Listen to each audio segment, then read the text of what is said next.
Good morning, everybody. That should answer your question. How's my cold? I had to take a deep breath to say good morning, everybody. Welcome back. I'm Abby Haggard. I'm just going to click this thing that says welcome back. I'm Abby Haggard because technology and I are like that.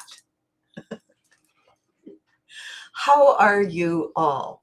I am actually, for all the whinging and sniveling and whining and complaining, I'm very, very grateful that this is just a normal cold. And good morning, Eddie. And it is working its way through as common head colds are wont to do. Cheers. I have my warm beverage with a little hot chocolate in it. Hang on.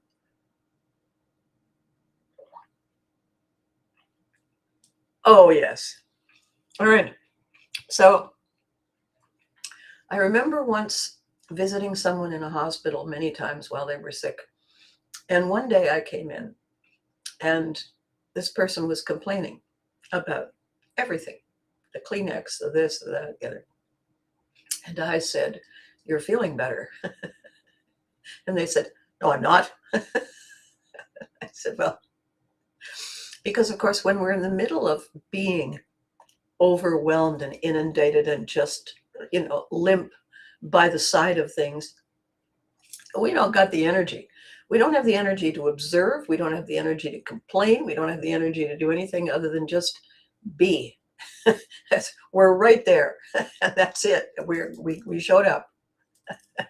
Ask nothing more of us. And so as we start to feel ourselves coming back to ourselves, all the other parts of us come back, including, in my case, this other odd sense of humor that I have. And it occurred to me, good morning, Maggie. How are you on this fine morning? Here it is still a cold snap, and we're supposed to get snow today. So, and quite a thorough dumping of it. It's like, you know what it is? It's like Mother Nature is having an argument and keeps thinking of something else to say. It's like Mother Nature comes back and says, and another thing. And everybody's going, oh, geez, lock the door when she's gone. And so here we are.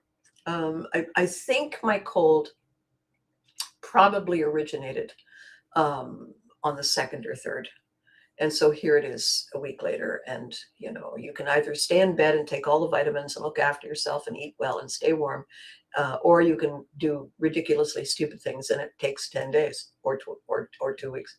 So here we are, kind of rounding the corner. The clubhouse turn is here and we can see the home stretch, which is yay. So in the spirit of my sense of humor returning, although last night Maggie and I had a strategy session last night, and there were a couple of times when it got pretty funny. It got pretty confusing a bit because I don't know what I'm doing. It's tech, right? And so, but then a couple of times it got pretty funny. And when it's funny and you laugh, even if the laugh triggers coughing, the laugh is getting all that good new air, new fuel in.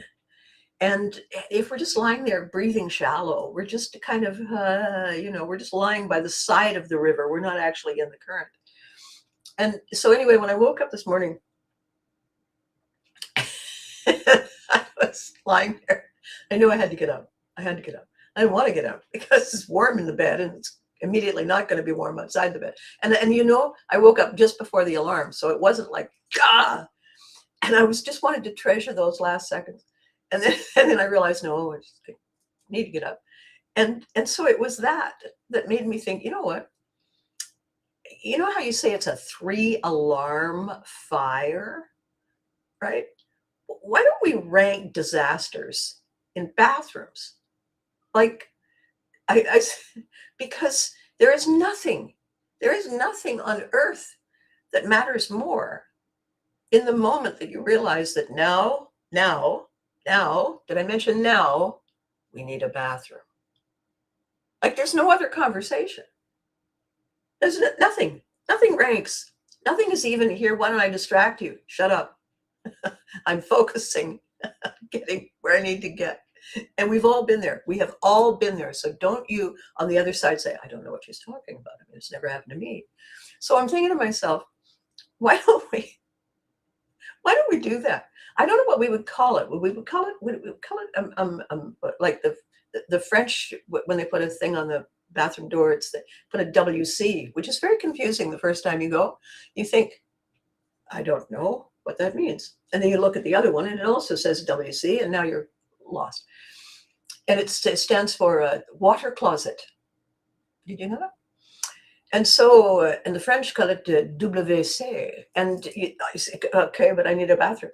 And so, or toilette, right? So I don't know whether we would rank it in T for toilet, or maybe we don't actually need the toilet. You know, maybe we've just seen the most beautiful, handsome creature, delicious, desirable job opportunity vista right there. And we need to know if we look okay. We need to know if there's spinach hanging out of the hole in our shirt or the fly is down it, right? So we need a bathroom because we need a mirror. So it might not be for that purpose. It might not be for, I'm going to be sick, so I need a sink. Like it could be any number of reasons, right? Any number. And so I don't know that it's necessarily T for toilet. I don't know whether B works. Are we going to call it a 3B disaster? 3T disaster? I don't know, because T doesn't stand for it. So 3D disaster. Oh, maybe it's a 3D disaster. What do you think? Three-dimensional disaster. It's a 3D, and D stands for bathroom. What?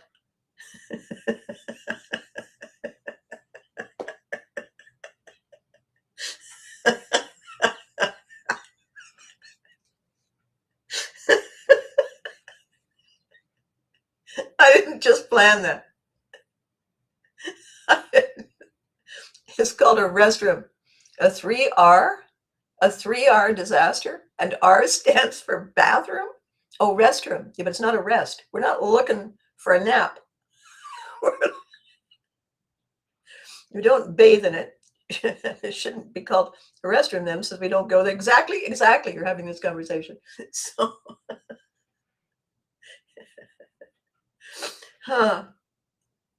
so because D stands for bathroom, and everybody will go.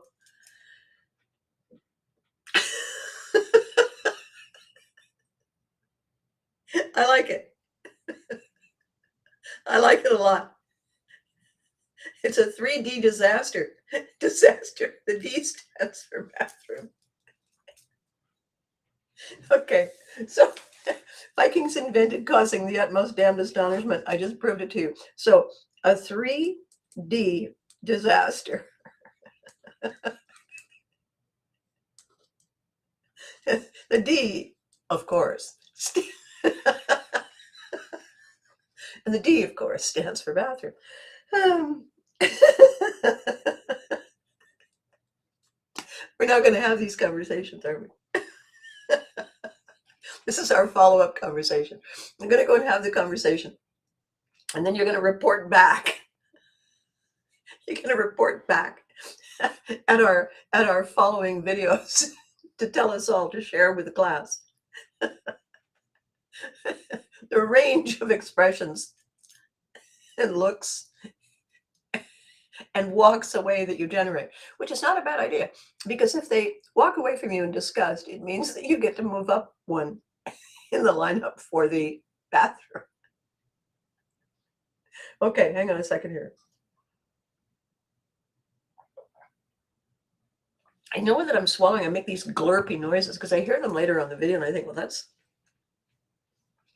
So I want to talk to you about something else, and it's a disaster of epic proportions. And everybody's commenting on it. Everybody's noticing it. And so, you know, it is how we say the elephant in the room. And I want to talk about it. I want, hello. I want to talk about the elephant in the room, because if we don't talk about it, nothing happens. So here's the thing. My dear, sweet, lovely friend, client, Susan, said people are being mean. And she's in the healing business. And the people who are coming to her are increasingly impacted by it. And the reason is puzzling so many people. And I want to talk about this as a 3D disaster, with greater lasting effects than a lack of bathrooms. And it's this. Many years ago, this is by way of explanation, so it's not great. I haven't lost my mind. Many years ago, I had some spare time, found myself standing in front of the local library, and I went in, and somebody was returning a book on palm reading. And I thought, I've never thought about that before. And I picked it up and I said, can I have a look? And the librarian, everybody said yes. So I went and sat down and I read it, and I was fascinated by it. My grandmother had the ability, she believed, I believed, many believed, to be able to tap into what was going on in someone's life by reading their tea leaves. I would look in the cup, and when I looked at the tea leaves, the only thing that I saw was that I needed to wash the cup. I didn't see anything else. And so, but the palm reading was interesting because we all have lines on our hands, and we're born with lines on our hands. And the suggestion is that they are energy tracks, like wiring in your house. That's the leaving a path.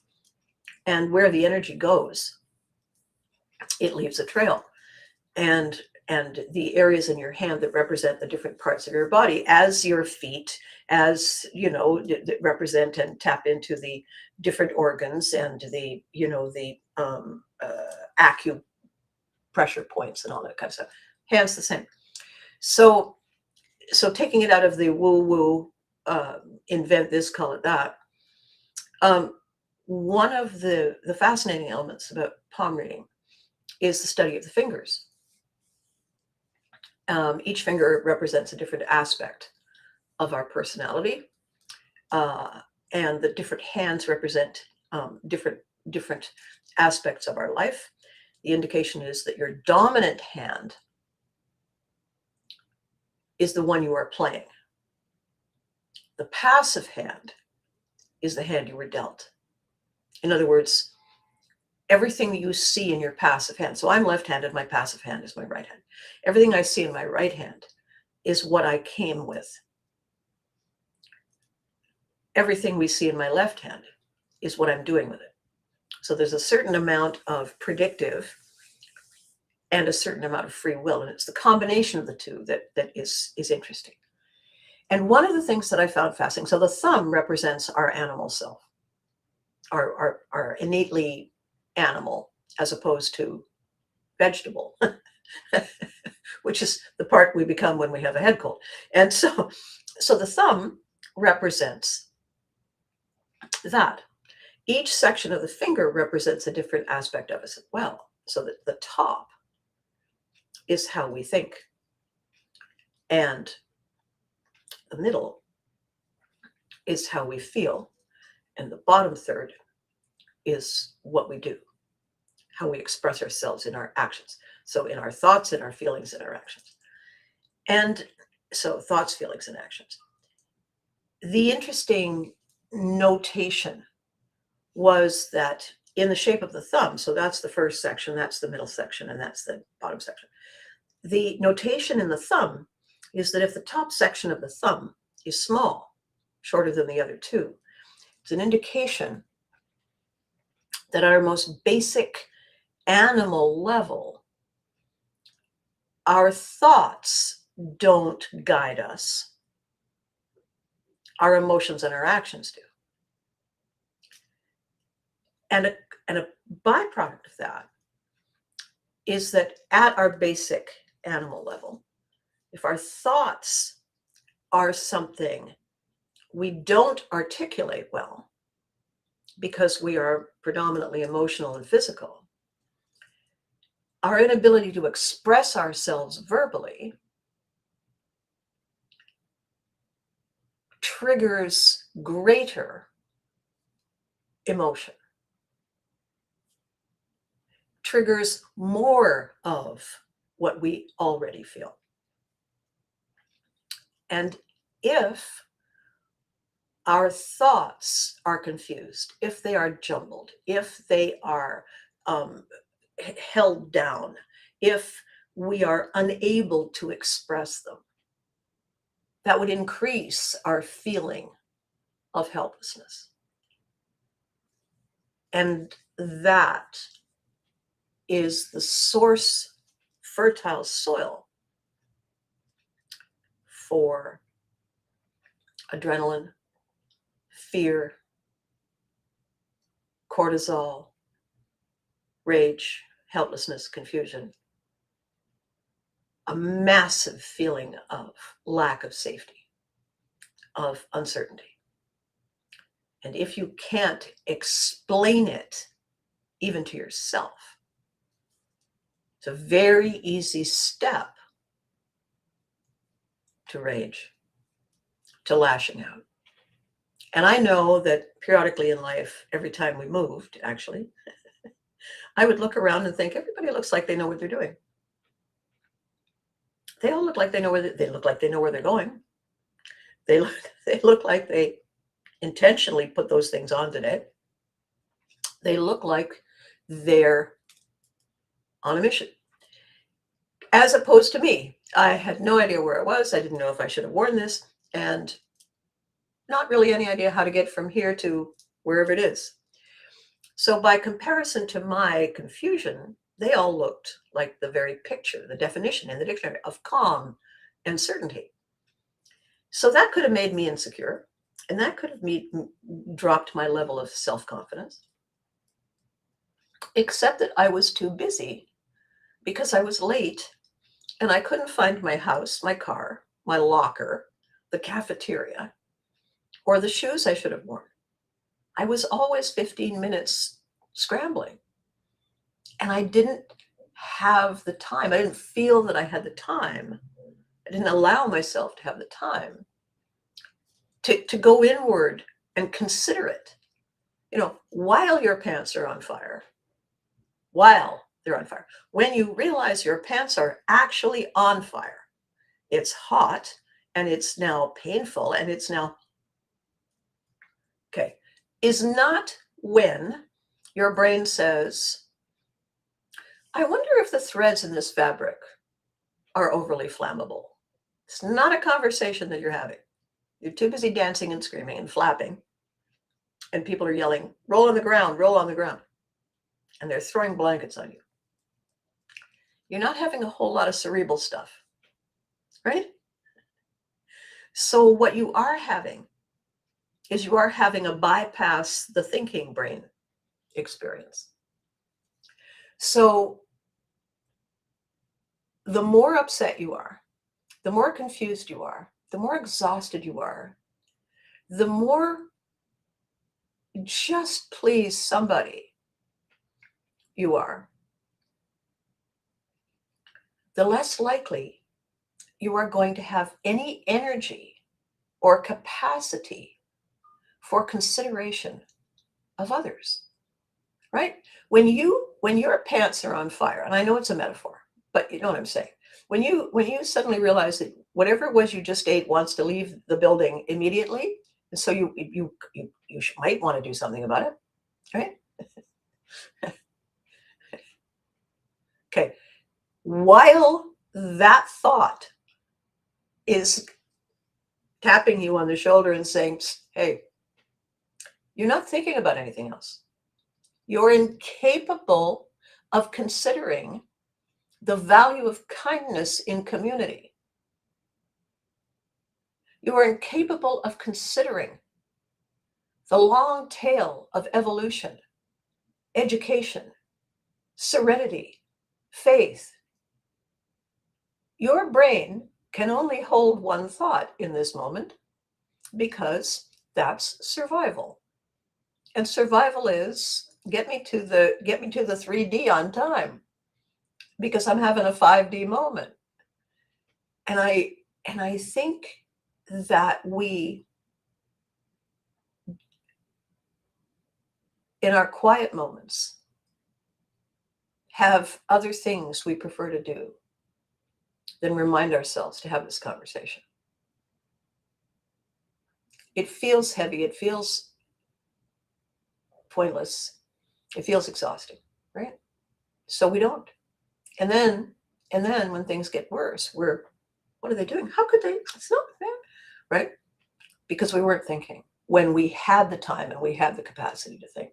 So I want to pose something to you on this, ranking the urgency in bathrooms, okay?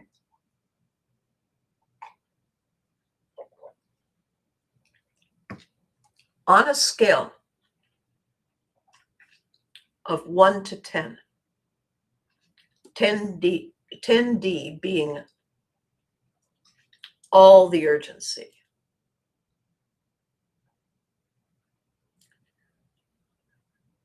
how soon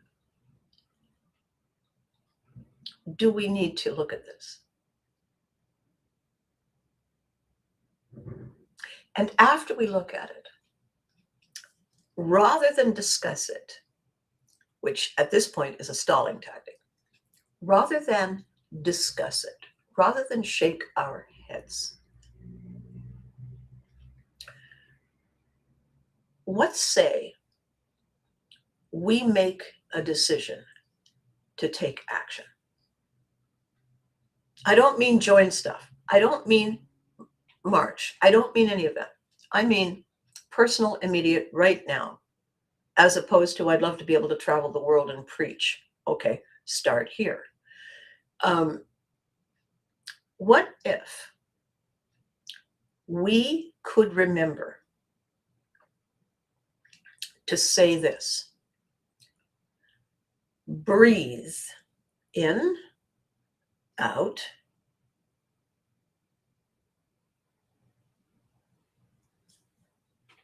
and then speak. Breathe in, breathe out.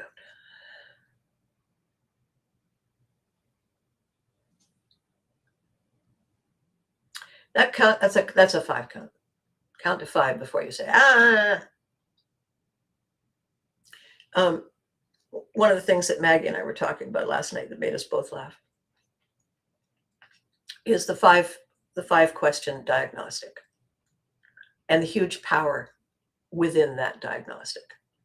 So I'm going to remind you all of it today, right? If you've got your later folders, if you've got a weapon of mass construction, got a note thing on your phone, the 5 questions are these. What does it do? Who does it serve? What does it change? Why do they care? What's in it for me? What does it do? Who does it serve? What does it change? Why do they care? What's in it for me?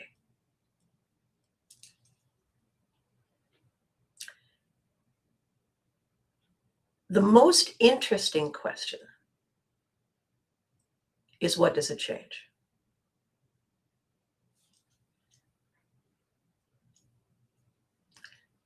I'm going to explain why.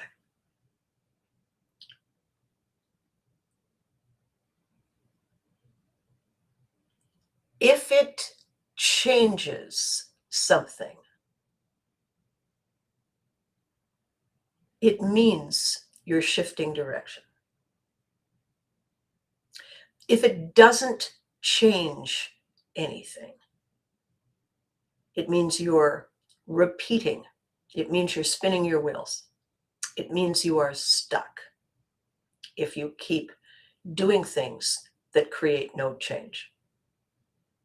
Now, back up one question, and that becomes the most interesting question, because the question before, what does it change?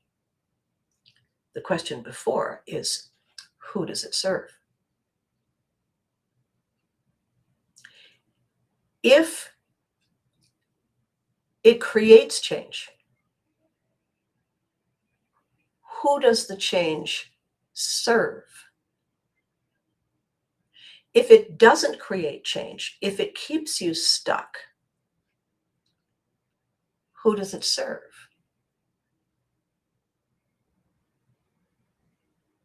Right? And now I'm going to say something. I read it yesterday. And it gets more and more important and profound the longer you think about it. Insecure, confused, exhausted people. So insecure or confused or exhausted or all three people prefer boredom because it feels safe.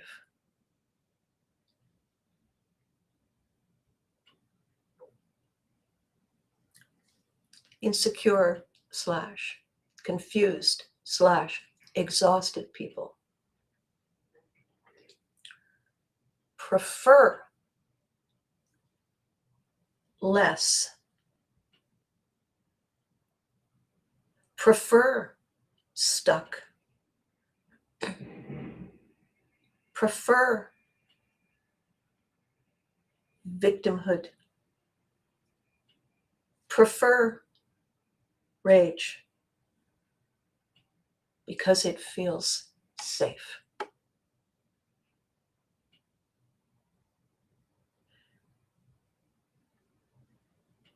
Insecure, confused, exhausted people are too tired, are too overwhelmed, are too just done to think bigger picture. The bigger picture being there is more safety in numbers. There is more safety going with the flow of change than fighting it. There is more safety surrounding yourself with movement.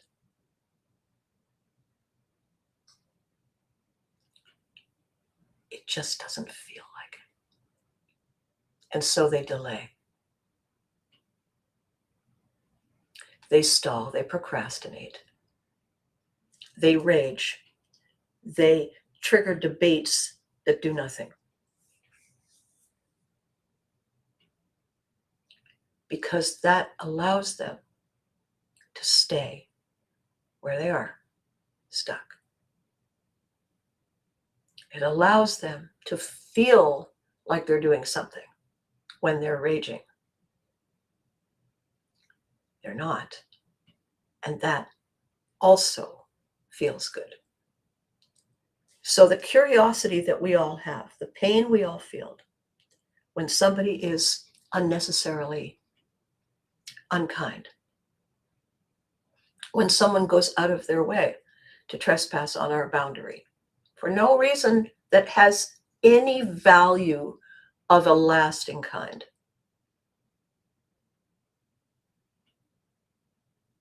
They're doing that not to target you. They're doing that to make the noise, to vent, to break, because that's easier than putting your hands and your hearts and your heads together to build. That's what's going on. So when we see around us someone who is loud, someone who is crude, someone who is rude, I'm not recommending forgive them for they know not what they do. They know perfectly well what they do. It's not about forgiveness. It's about channeling Bugs Bunny. Open the door, let the Tasmanian devil his way through, open the other door, let him go, close the door, and move on. I had this remarkable conversation on the weekend with one of my partners in crime back in the day. And I said, there is a very, very popular book out there and author. And the book is called Let Them. And she burst out laughing and she said, yes, and you, of course, have no control issues whatsoever, and therefore that is your favorite book. And I said, yes, shut up, she explained. I said, here's the thing.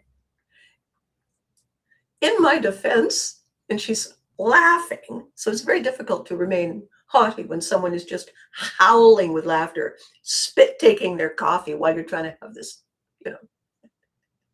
dignified conversation. Sit there, wait for it. You done? Are you done? No, yeah, okay, let me know. And she said, okay, go. And I said, given my background, given the circumstances in which I was raised, it is not that I wish control. It is that they're not qualified to have it. The ones that so when I read Let Them, my immediate in the back says, let them? Let them?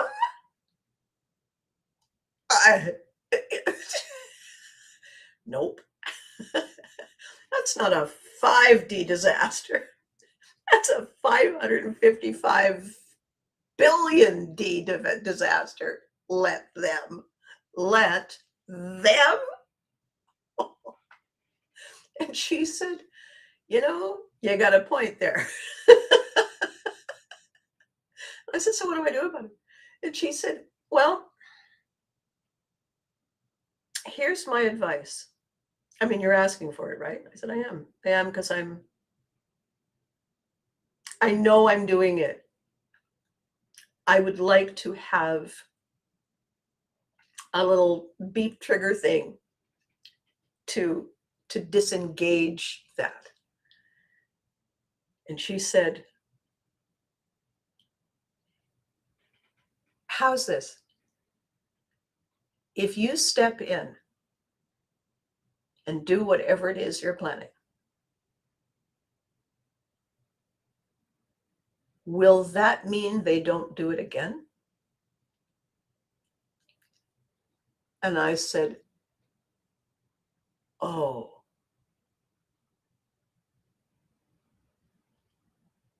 And she said, so you stepping in, what does it change? And I said, nothing. It's a delaying tactic.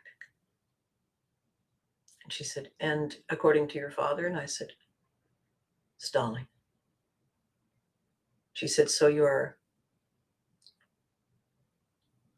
fighting off the inevitable? And I said, thank you. That's what I'm doing. And she said, it's not that you can or cannot, should or should not let them. Is that what happens either way? What happens either way? I said, they're going to do it anyway. And she said, so get out of the way. And I said, all right, I'll do my best. And she said, that's all anybody could ask. So how about that? How about that? When we have given our rating and it's a 5D disaster, if we step in, what does it do? Who does it serve? What does it change?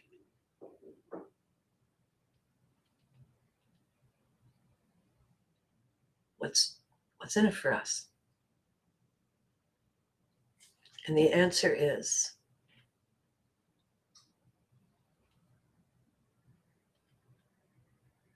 good, bad, helpful, unhelpful, busy work.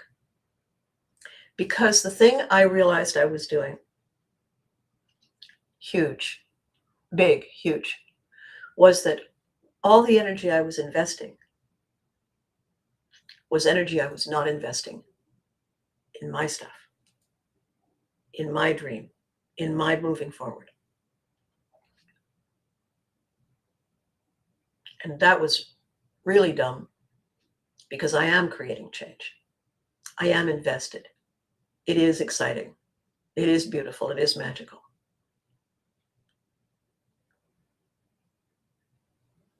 And it really hadn't hit me. It doesn't mean that we don't care. It doesn't mean that we're not involved. It doesn't mean that we don't hold space. It doesn't mean that we are ready, willing, and able. It means that relationships are two-way streets. If they're not ready, they're not ready. It doesn't mean they won't be ready. It means they're not ready now. Are we ready? Good. Then let's do what we are ready to do. And hold space. And when they're ready to join us, they will. And when we are able to say,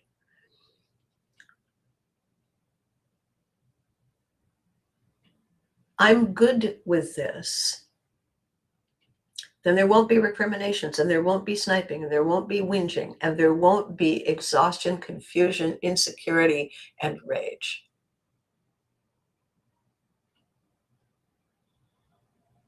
Because at the end of the day, rage is a cage. Right? So, will it affect the outcome? Everything, Eddie, everything affects outcomes.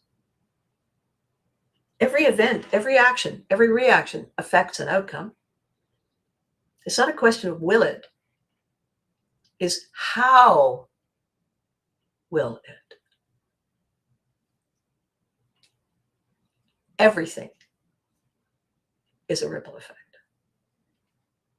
So, with all of that said, on this day, whatever it is of a head cold, a glub-worthy head cold, I called it, I want to suggest to you that what we are doing together, thee and me, right now, at this kind of, what are we going to call it? We're calling it kind of an interval time, right? Because it's not quite the turning point. We have so today's the 10th. So in 7 days, it's the new Chinese year. We thank the snake for shedding its skins, and we welcome the fire horse and get ready to ride madly off in all directions. So while we are having this conversation about awareness and understanding and breathing, remember the 30-second breathing exercise? Feels really good too. Remember the later folder? You don't have to write a story to yourself. You don't have to say, this morning I was. You just say, reluctant. You just say, frustrated. You just say, 5D. And we will all get it. And we will all share with you our relief that you shared it with us. Because that's what this is for. This is the lion effect. Lions aren't lone wolves. Lions know the value of collaboration. So with that said, thank you so much for watching. Thank you for saying to your friends, did you see what Abby's done today? Yeah, she's got this whole thing. Check it out. You can watch it anytime because it was live. I appreciate that you're doing that because the numbers are reflecting it. And that's amazing. Without you, it's a rehearsal, right? So you know the drill. Be good to you. We're not talking kind. We're talking be good to you. Tangible actions. Be good to you. Because you deserve it. And remember to hug your loved ones because they deserve it too. Thanks for watching. I'll catch you next.